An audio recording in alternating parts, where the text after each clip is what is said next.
minors. No? Sinasabi, magtatrabaho sa Maynila bilang sales lady o katulong.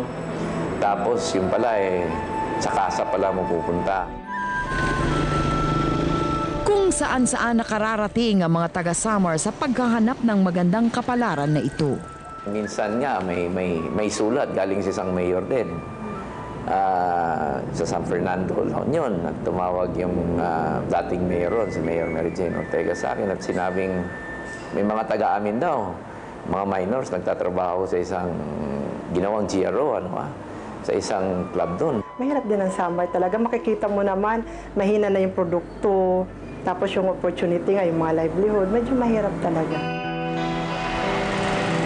Mula Mindanao, ang mga bus papuntang Maynila ay bumabagtas ng kahabaan ng Maharlika Highway at dumadaan sa Katbalogan at Calbayog patungo sa port ng Allen. Dito sumasakay ng Roro na tatawid papuntang Matnog, Sorsogon, ang ruta papuntang Maynila. Pinadali daw ng rutang ito ang operasyon ng mga trafficker. Dito mismo dumaan sina Mia, Casey, Ann at Leah. Sa pangalawang bisita namin sa Samar, dumaan kami sa Maharlika Highway. Binalikan namin ang barangay ni Ann sa Samar. Ang una naming nabalitaan, nanay naman niya ang nabiktima ng recruiter. Kasama ang mas batang kapatid ni Ann, si Aling Cynthia ay dinala sa Maynila para maging katulong.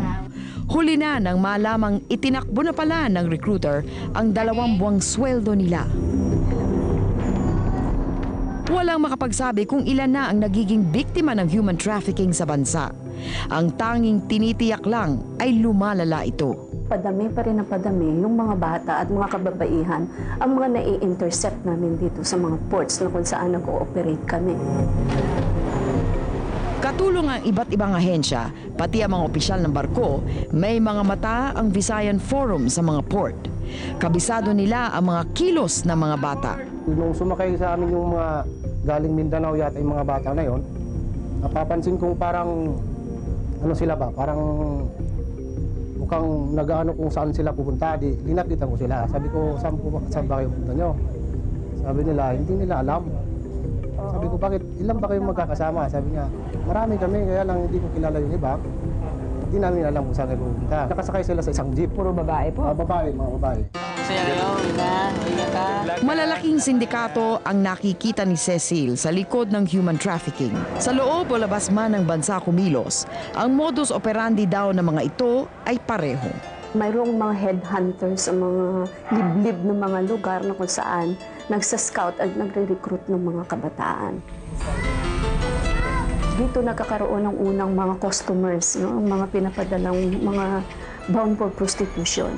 Sama dito din ay finifix ang kanilang mga dokumento, mga visa nila, mga passport. At sa tingin namin talagang magkakaugnay dahil ang machinerya ng deception na ito ay nandito din sa loob ng bansa. Wala mang formal na pag-aaral, bistado na ang mga kilos ng trafficker. Pero sa dinami-dami ng mga malagim na kwento tungkol sa kanilang nabibiktima, 10 pa lamang ang nasisentensyahan mula nang maisampa ang Anti-Human Trafficking Law noong 2003. Ang US State Department po ay naglalabas ng report sa buong mundo. At tayo po ay inilagay sa Tier 2 watch list. Ibig sabihin po, kung tayo po ibabaksak pa sa Tier 2, Tier 3, ay hindi na po tayo bibigyan ng military and economic aid. If you're not going to have convictions, malamang po ay i-downgrade na kayo sa Tier 3. Masama po yun. Sinabi ko na kailangan po natin ng convictions. Mayroon mang batas, sadya daw napakahirap matumbok ang trafficker, kaya't nauuwi ang kaso sa illegal recruitment. Ang hirap pong i-establish ano ba yung motibo. Dapat ay ma-establish natin kung ano ba yung motive ng pag-hire ng isang tao. Yun po ay nahihirapan kami doon. Yung 9208, sinasabi kasi na any person having personal knowledge of the acts of trafficking can file the complaint. Ang hinihingi ng batas ay personal knowledge. Criminal offenses, so kinakailangan proof beyond reasonable doubt. Karamihan pa rin daw ng mga biktima ay ayaw magsampa ng reklamo o umaatras sa bandang huli sa takot o areglo. Sa mga desididong makakuha ng hustisya, mayroon pa ring malaking balakid. Ang criminal justice system ay medyo nga po may katagalan sa dami ng kaso. So yung iba nagsasawa na sasabihin, ma'am, ayaw ko na, hindi kami mabubuhay dito. At para kami nakakulong dito sa sinasabi ninyong witness protection, hindi kami makaalis. And as minimal amount lang yung napupunta sa kanila sa pagkain. Hindi nila kayang magtiis doon sa proseso ng ating justice. Sa mga otoridad, mayroon din hindi pa nakaiintindi o may iba't ibang interpretasyon ng anti-trafficking law. Ito ang nakikitang dahilan sa pagkabasura ng korte sa kaso ni Ann at Casey sa Samar. Nung nanggaling po siya ng Samar, dinala sa Manila, wala pang abuse na nangyari. Pagdating sa Maynila, doon nangyari yung pang-aabuso. Doon nagkaroon ng trafficking. The act of bringing the child from Samar by bus to Manila, hindi po trafficking yon. Wala pong nangyari doon eh. But pagdating sa Maynila, dito sila na-abuse. Kasi, let's say, pagdating sa Manila, hindi naman sila na-abuse. So, walang kaso yun. Pero dito nga nangyari, so dapat naagapan natin na dito natin na-i-file. Ang RA 9208 ay klaro naman. Ang trafficking is an continuing offense. From the point of origin to the point of destination, kung nandun ang elemento, pwede ding maisampa yung kaso sa lugar kung saan nakatira yung mga victims at the time na nangyari yung trafficking. Sa magkaibang pagbasa ng batas, matinding information campaign ang sagot ni Ganya sa problema. Pero kahit ito at ang buong operasyon ay may malaking problema din. Nakasulat po sa kahulihang provision ng batas na yan, may appropriation. There should be appropriation. Kaya ako po ay nagpunta sa aming finance officer dito. At sinabi ko po, bakit ba ni piso wala kami?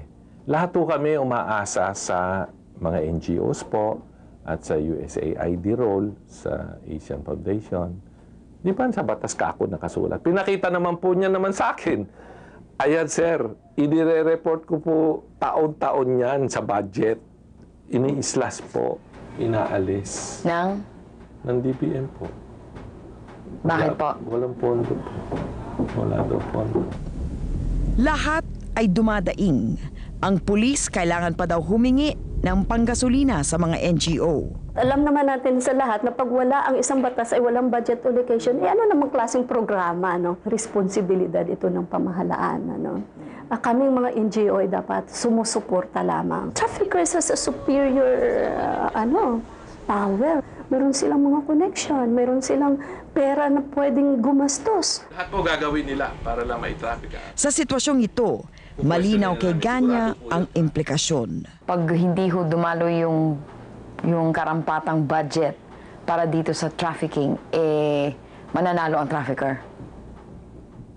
Malamang po. At malaki po sana may tutulong kung magkakaroon po sana kami ng budget. Pero talaga po wala.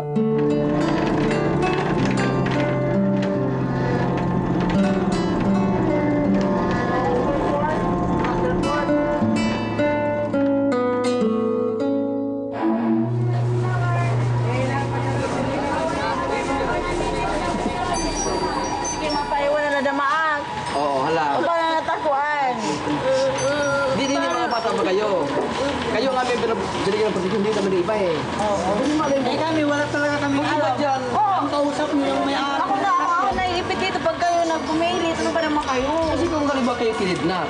Ang magulang nito, ay salamat ay nahuli yung kidnapper sa mga bata ko, ha? Kaya hindi lang naman ang para sa amin eh.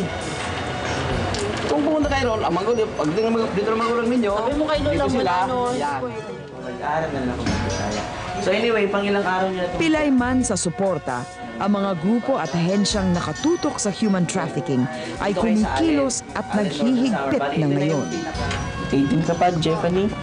At dahil maraming nagbabantay, pahirap na rin daw ngayon ang operasyon ng mga nagpupuslit na mga bata at kababaihan sa mga port.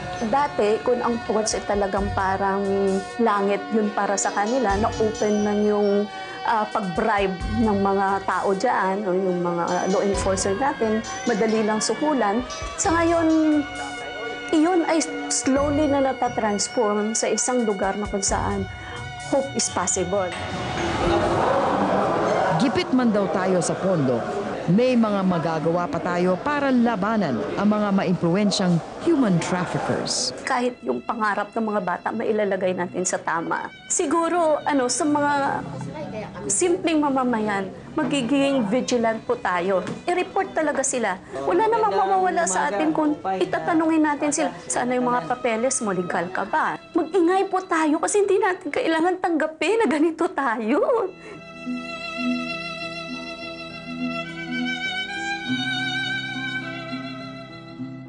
Sa matatamis na pangako ng kasaganahan at mga simbolo ng makabagong pamumuhay, madaling nasisilaw ang mahihirap nating kababayan. Ito ang sinasamantala ng mga halang ang bituka. Para sa kanila, piraso lang laman ang kababaihan. Kahit pa mga walang muwang, pwedeng tikman, pwedeng pagkakwartahan. Ang istorya ni Mia, Casey, and Leia at marami pang mga kabataan ay walang puwang sa isang makataong lipunan. Baunin sana natin ito bilang paalala na hindi tayo maaaring magwalang bahala sa kapakanan ng iba.